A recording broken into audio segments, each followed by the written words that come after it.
What's going on, everybody, and welcome back to Comic Breakdown. If you guys are new to the channel, do me a favor, hit that sub button, hit the notification bell, make sure you're not missing any of the awesome content we have coming out. And with this video, we are jumping into the Darkhold Spider-Man issue number 1 one-shot. Now, if you haven't been keeping up with the Darkhold, you have to check out the link in my description as well as the top of this video. It is going to get you completely caught up on everything that has been going on with this line. But what we have seen is the Scarlet Witch, she gets together a team made up of Iron Man, Blade, Wasp, Black Bolt, and Spider-Man, with each of them needing to read from the Darkhold.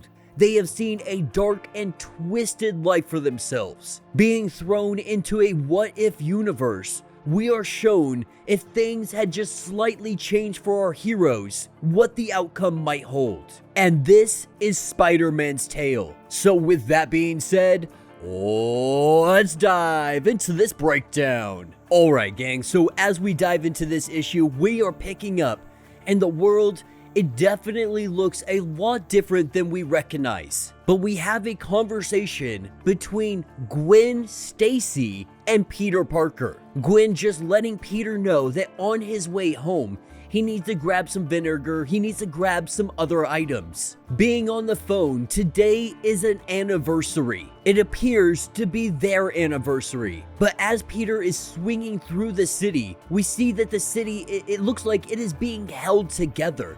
And the bond that is holding everything appears to be Spider-Man's webbing. And Peter goes on to let us know that Manhattan, the place that once was a concrete jungle, full of noise, never having a moment of silence, Manhattan is now quiet as a mouse. And that is because of the unraveling. And the unraveling has taken over all over the city. Spider-Man not knowing why it happened or even how it happened, no one knows at this point. Reed Richards saying that it might have had something to do with the Molecule Man. But even then, Spider-Man believes that he might be reaching on that. All they truly know is that one day, everything began to fall apart. Bridges, buildings, even people started to fall apart. And that's where Spider-Man's webbing comes into play. The only trouble is that his webbing, it doesn't last that long, only being able to hold individuals together for about 3 hours. Spider-Man has to make his way across the city all day long, trying to keep everything together. And with him having to go all across the city, trying to piece together everyone he can and keep them whole, people are going to slip through the cracks. Individuals will slip through the cracks. And we have one guy right here in front of him who he is trying to piece together, but it looks like he is missing pieces. His jaw is missing and one of his arms is missing. And what Spider-Man lets us know is that Dr. Octopus had tried to take him hostage. And this is not the first attempt. So it appears that there may be a few individuals out there that are still able to operate outside of the unraveling. The saddest part of all of this is that everyone is aware of what is happening. They watch as they slowly fall apart. But Spider-Man, he goes looking for Dr. Octopus, having this guy's arm, believing that he had taken a hostage. But the fact of the matter is, he only grabbed an arm. And Doc Ock, he is definitely affected by the unraveling. Spider-Man has been doing everything he can to try to keep him together. And while he is definitely stronger than some other individuals out here, him still being able to move and go about, if he does it for too long or too much, he begins to break apart himself. But what's remaining of his brain, what is left of his mental state, goes back to the one thing he knows. He hates Spider-Man, and he is going to make him pay. And so every single day, Spider-Man is having to continue this loop over and over and over again.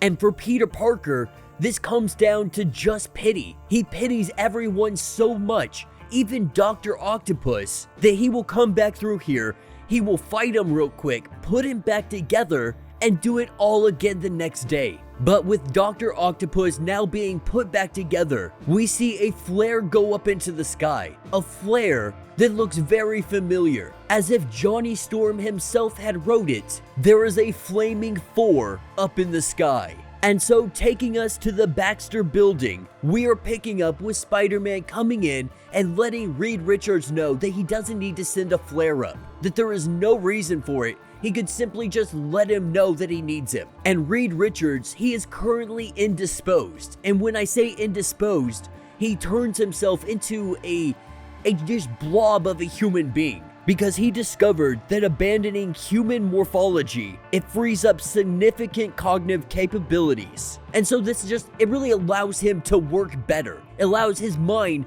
to work even harder when his body isn't focused on all of his muscle groups, his nervous system, everything else going on. When his body is not focused on that, he can redirect all of his energy directly into his mind.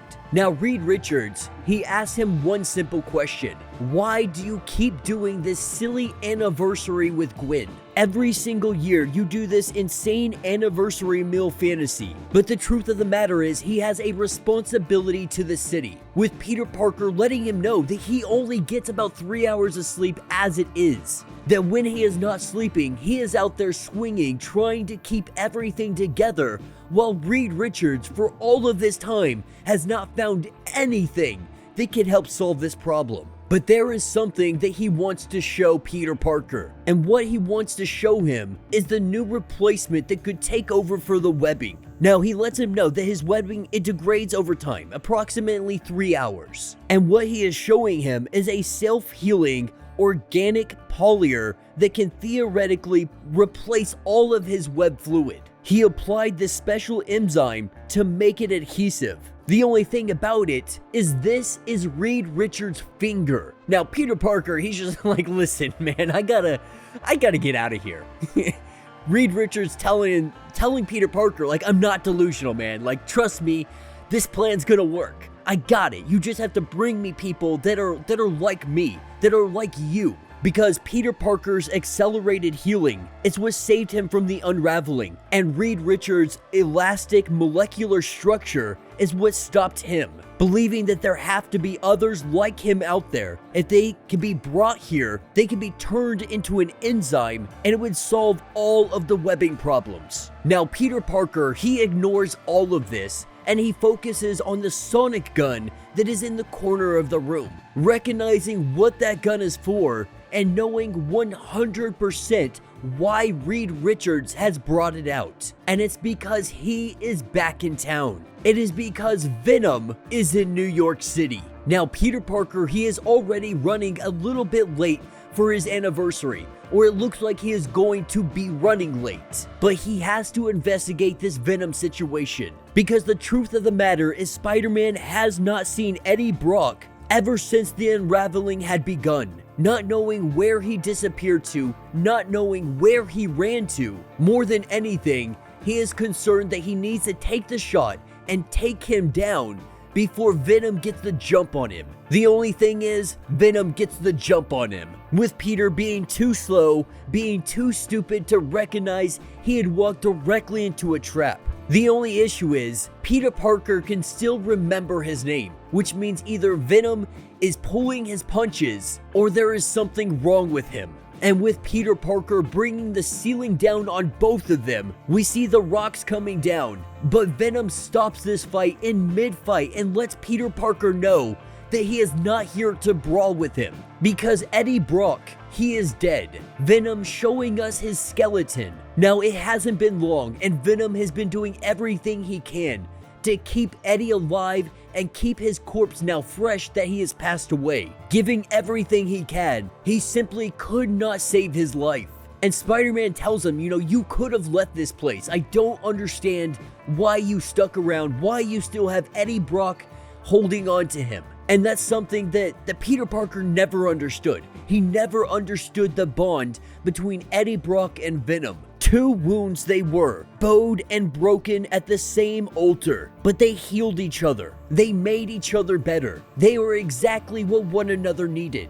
Eddie wasn't simply his host. Eddie Brock was his home. And Peter apologizes to him, lets him know that he is sorry. He is truly, truly sorry for his loss, and lets him know that if he is ready to bond to somebody else, that Peter Parker, he knows at one point in time he denied him, but he is ready to take that on now, only if Venom himself is willing to do so. And while Venom, he thinks about it, he doesn't do it. He sits here in these sewers, holding on to the corpse of Eddie Brock, and he lives inside of his grief. Now this is where Peter Parker, he recognizes that he is running late, needing to get to Gwen as fast as he possibly can. He makes his way across the city, and he gets there just a little bit late. But what we see is Gwen Stacy, the unraveling has affected her as well. She was not spared in this, and this story that had any kind of hope, that is all taken away in a split second. Because what we are seeing is Peter Parker,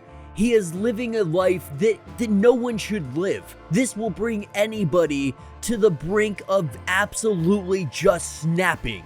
Living on 3 hours of sleep, having the woman he loves in his living room day in and day out, pretending this sick little fantasy that he has of some kind of make-believe life that once was. This is the only thing that he has to hold on to. This is the only thing that is stopping his sanity from absolutely collapsing in on itself. But after all of this time, it was only a matter of time before Peter Parker broke. And as he goes to Reed Richards to find out if there's any advancement in what they are doing next, with him trying to apologize to Peter for even bringing up Stacy, even bringing up their whole little anniversary date. But while Reed is sitting here looking through a microscope, Spider-Man comes up from behind him with a needle in hand. Injecting Reed with this, we pick up later on, and what we are seeing is that the unraveling is no longer held in place by webbing, but some kind of blue material.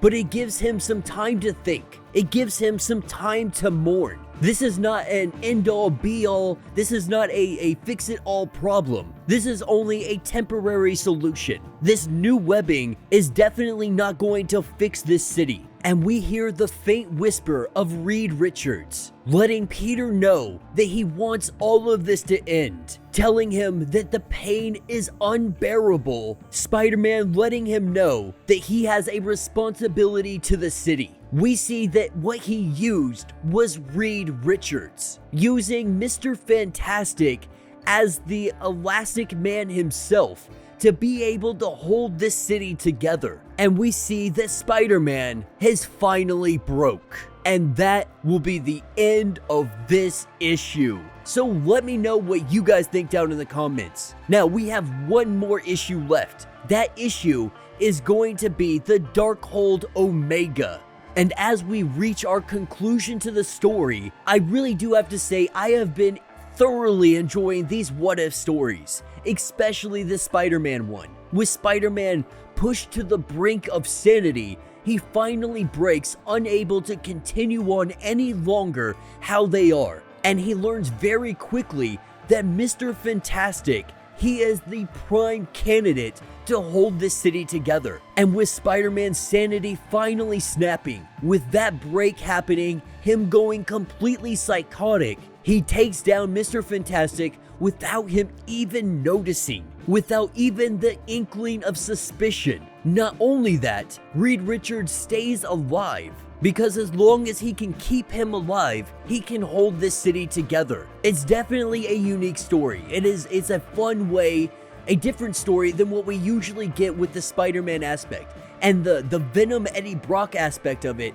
I absolutely adore. Because while it's a Spider-Man story, you want to try to introduce Venom somehow into this, dystopian world that they've fallen into. The fact that Eddie Brock and Venom, they have no plans of overall destruction or taking everything over or making this world theirs. Venom went out to try to protect Eddie Brock the best he could. But even Venom wasn't able to protect him. So yeah, let me know what you guys think down in the comments. If you have not yet, do me a favor, hit that sub button, hit that notification bell, make sure you're not missing any of the awesome content we have coming out, and until the next breakdown.